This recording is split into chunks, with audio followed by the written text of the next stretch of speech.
Good morning, everybody. Welcome to Sales Chatter, the only logistics podcast that's out there with the mission of trying to get 10,000 reps to hit a million GP. I'm your co-host, Ryan Mohammed. I got the amazing man, my main man, the CEO, president of RGTX Logistics Solutions, Jeff Dickinson. How you doing this morning, brother? Good, buddy. How about yourself, man? You I'm ready, doing good, ready to do some ad hocing today? Oh, do we ever not? That's awesome. So, we got a jam-packed episode today. Let's get right into it. Let's do it. Welcome to the HPLS podcast. Live, relevant, and high performance information, conversations, and education weekly.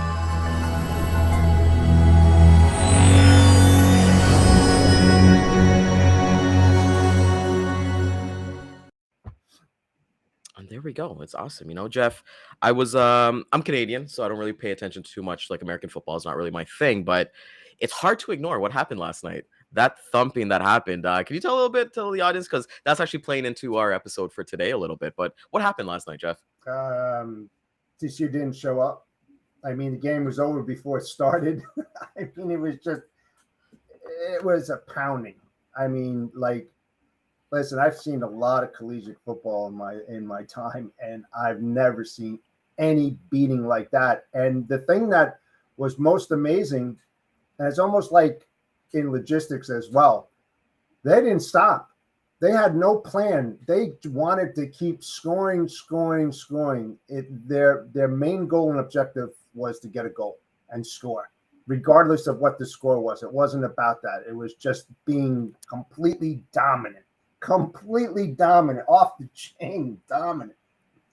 Unbelievable. I picked TCU because I saw the last game and I really thought that, they had a outside ballpark chance. But I mean, going back to back for Georgia, national championships, the big question today is, can they do the trifecta? Can they do it next year? I mean, Is any other players going to declare for the draft, or do you think they're going to have the same team intact for next year? I don't know. I haven't been following. I have not been following that closely. But I mean, if there's a college out there to be called the GOAT, Georgia is it. It's amazing to see, and like I said, it's crazy to see that, just dominance at the highest level, like high performance logistics, high performance sports, and that's even more so there. And we've been talking about training, not training. We've been talking about planning and mindset yesterday, and when I saw the score today, I was like, you know what? Something ticked. They had a playbook that they ran, offense and defense, special teams as well, that they just executed, right? It's nothing different that Georgia came out and did completely different in yesterday's game compared to all the previous games, right? They've set with their coordinators, with their head coach and all that stuff. And, I think it's a great conversation to have about basically building out your logistics playbook as you've gotten out of training, right?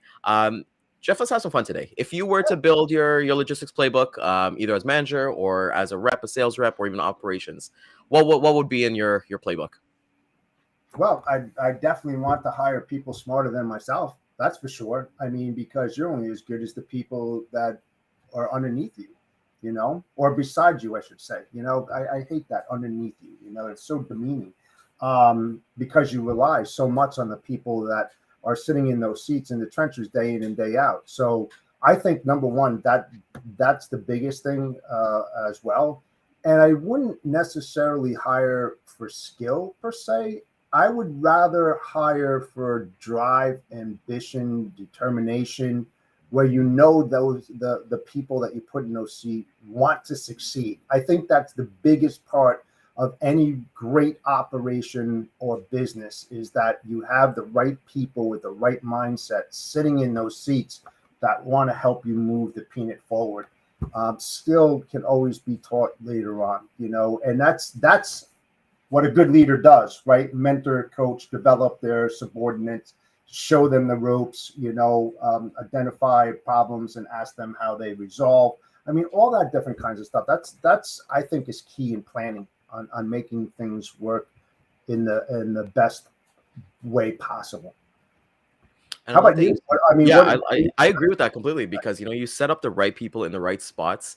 When we're kind of sticking with this football theme, it's like nobody creates a play and like on the fly. They don't say, "Hey, let's run this play," because you're in charge of so many people on the field. Sorry, so you're actually kind of testing. You test and practice. You get the right people within you, and then you're always kind of like, okay, how can I have those SMEs like you always kind of talk about to basically move? Let's say we're talking about the football or your logistics career forward, and I think when you look at companies that we had Scott on last Tuesday and they have their 12-week training program, that's their Yes, playbook.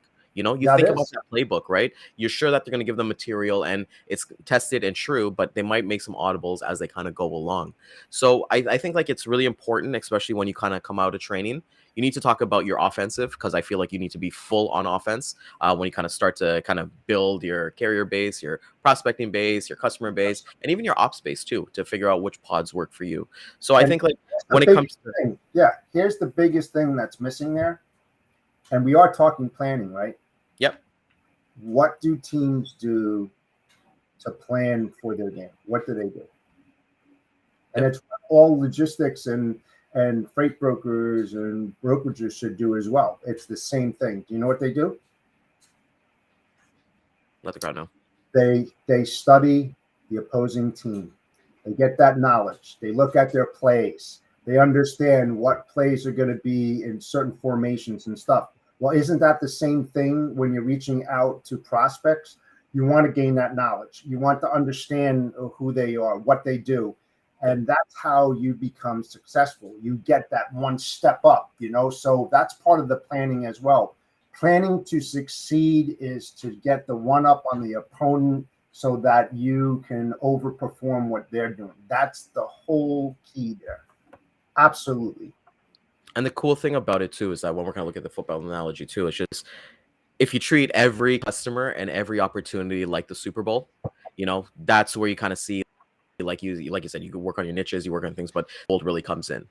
You treat it with that planning. And what I love about the fall you're familiar with as well is that when you go to the Super Bowl, they have 2 weeks off. Every in the season is 1 week off, but they have the Pro Bowl and they got 2 weeks to really study and go and perform at the highest level. So you're right by Yep. saying that, hey, let's make sure that we're ensuring that everyone is like studying the other playbook, seeing what they're doing and what they run. Because I'll tell you this, Jeff, if my competitor is telling the same prospect that we're going after that, hey, they got trucks in their area, God bless. I'm hitting that return for a touchdown every single time, because it's just you kind of learn from experience and kind of go from there. And I think the one good thing as we're kind of looking at it, we look at, hey, managers, they're usually some of the top sales performers, they become managers. And we look at that as football coordinators becoming head coaches and understanding their playbooks and kind of things like that. What do you look at, like as you mentioned, you talked about the teams actually working together. What do you look at as your defensive kind of playbook, if there is one? Are you kind of like on offensive or kind of defensive in terms of your planning? Well, the defense is basically what is being said, for instance, on a phone call when you're Mhm. talking to a prospect, right? Um, you start on the offense as the questioning and the conversation moves forward. You're going to find yourself on defense. Okay, what are you going to do? How are you going to play the game? What value are you going to bring to the table that's going to force the opponent to, in an actionable thing, right, to respond to what you have in place. It's the same thing. I mean, when you think about you know any kind of management team or anything, they're always working on developing and planning their best practices on how to move forward. And that's how it's so relative to what we're talking about right now. Yeah, and I think that's what you're kind of always looking at that planning. So the conversations that we had yesterday were just basically continuing on from what we were talking about yesterday. And I think one thing that kind of came up was like, hey, you've got to understand as a leader where you want to kind of put your soldiers and be in the trenches with them and let them learn from that experience before they even make that first phone call and things like that. In what ways can a leader, specifically in the planning stage, share with their teammates their playbooks and what kind of works with them for beneficial success essentially? Yeah, and that really comes down to the experience level of the manager that's in place. The more experience that an individual have, the more what if scenarios they can bring to the table to pre-plan, as far as what happens if this happened. How are you going to respond? All part of the planning, to beat them to the punch, sort of speaking. So, it's like, what I always used to do is build the field of dreams. If you build it correctly, they will come. You got to try to outthink the customer, or the prospect, and come back with those deliverables. So it's like, hey, is your company, can you do this or whatever? Instead of going back and saying, you know what, let me think about that. I'll get back to you in a couple days. I've got to, dive deep and figure this out. But if the experience that you have on that planning is that you can outthink them by saying, okay, if this customer asked this question, do we have the tools in place?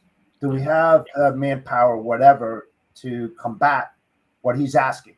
And that's the whole thing of being a good leader and figuring out before it's asked.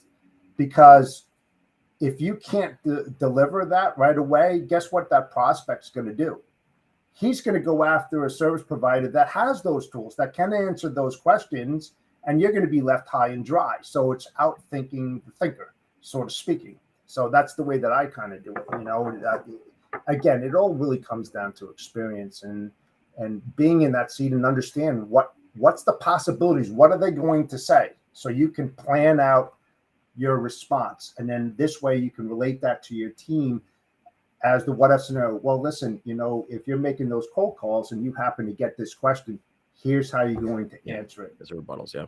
And you want it to come as natural, right? And that's why I feel like I've always kind of said, that's why I've always said, like, storytelling is one of the best tools that a salesperson can have. And like when you get an objection, and we'll talk about this week, from your customer and prospecting, but it's like you don't want to go through a Rolodex. It's like, okay, they said this, okay, let me go through my Rolodex and figure out what they're trying to say. It's like, no, just let that and that comes with role playing and training and things like that. And yes. Yeah, and making sure that you're actually able to do that. I like what you said, because it always kind of comes down to like staying in your lane, right? Because I remember when I was at the first company that I kind of worked at, I wasn't going to sell dump trucks. I wasn't going to sell like hopper trucks. It just wasn't in our wheelhouse of what we did, right? There was certain niches and there's certain, like, obviously vehicle types and things like that. So become a master of that and understand your planning before you kind of like go after everybody. And we'll talk about that next week. But, when we're looking at the playbook and everyone's kind of sharing with each other, your operations playbook, what does the operations playbook kind of look like, outside of like the actual prospect itself?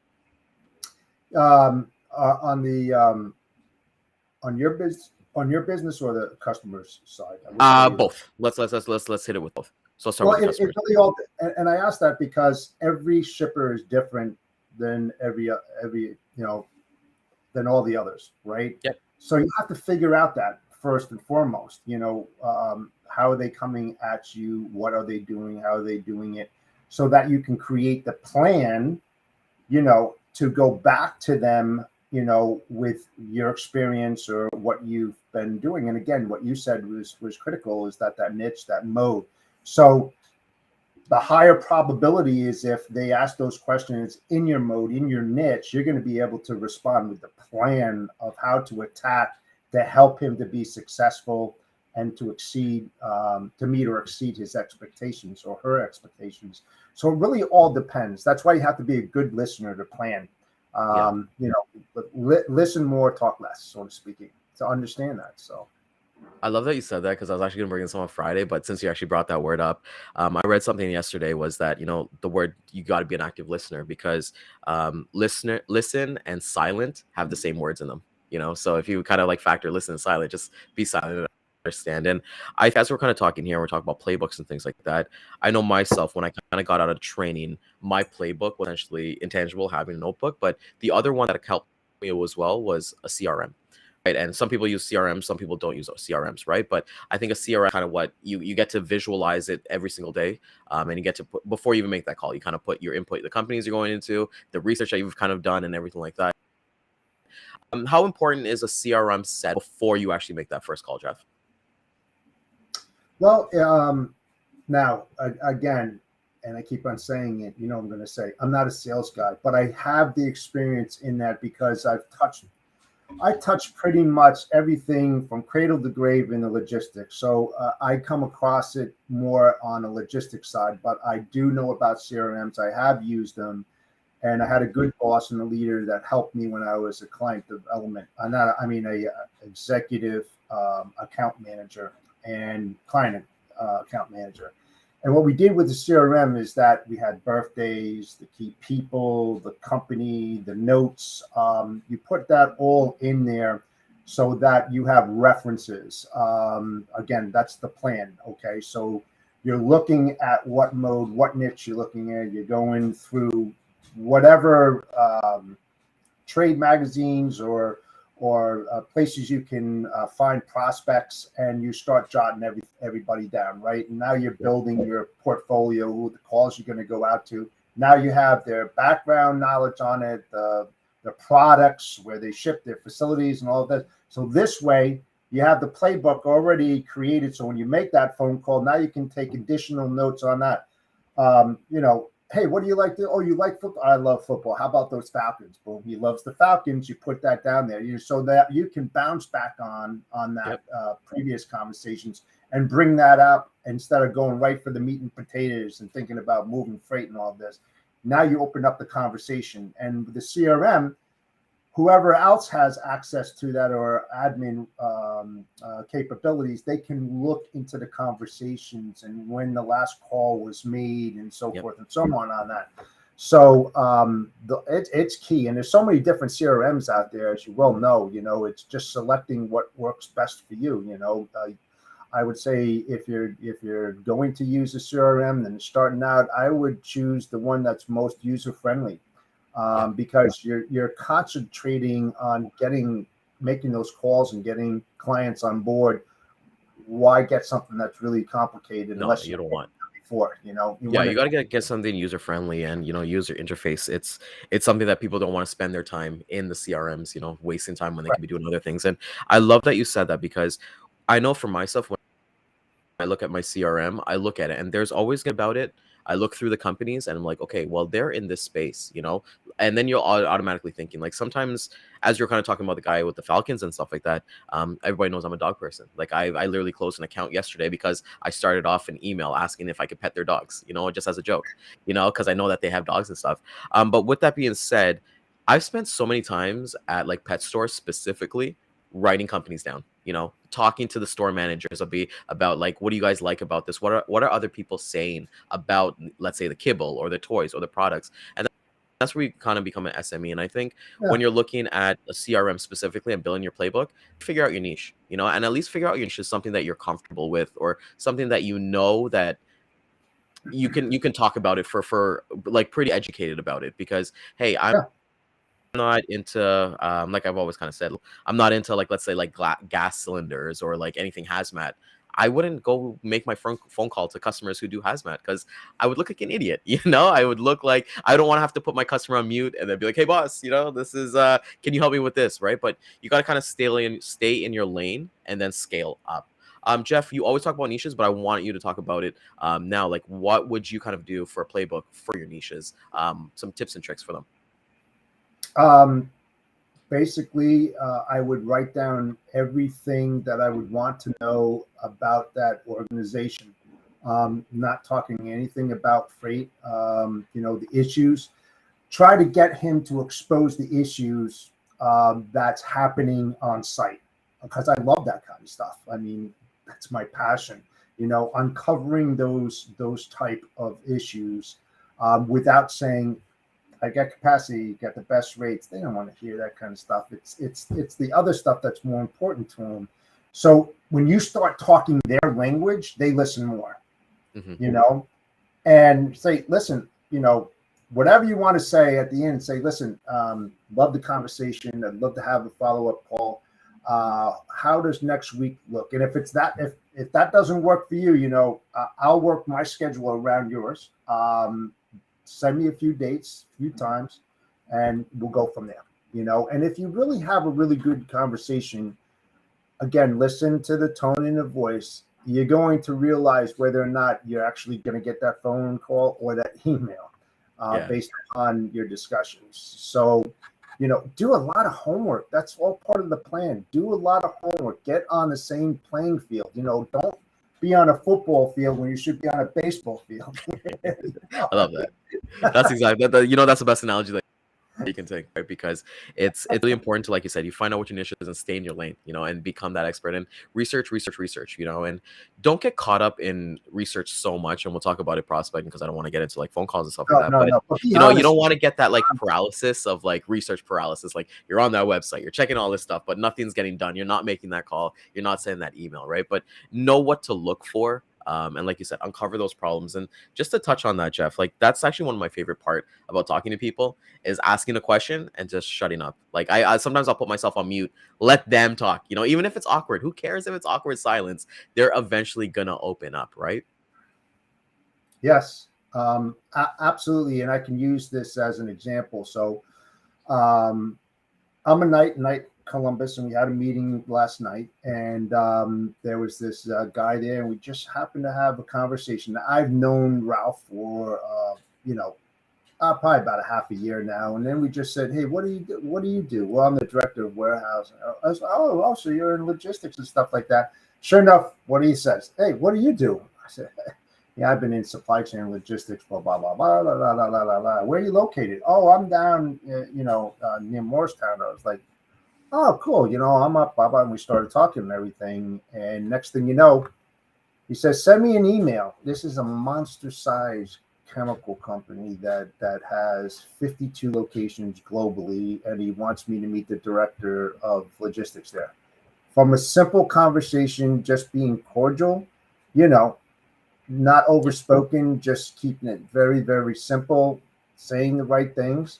I'm not going to tell you what to say. But it's up to you. You need to just. You got to figure it out. You got to figure it out. You got to figure it out. And like I said, I don't make many phone calls. I don't. It's just the best kind of conversations you can have are the one-off conversations that's not expected, that really blossoms into something that's unbelievable. I mean, those are the kind of things that happen. I mean, I say it all the time. I'm just being damn honest here, And I like that you said that, because, like you just have that conversation, and it actually brought up another thing that I was starting to think about.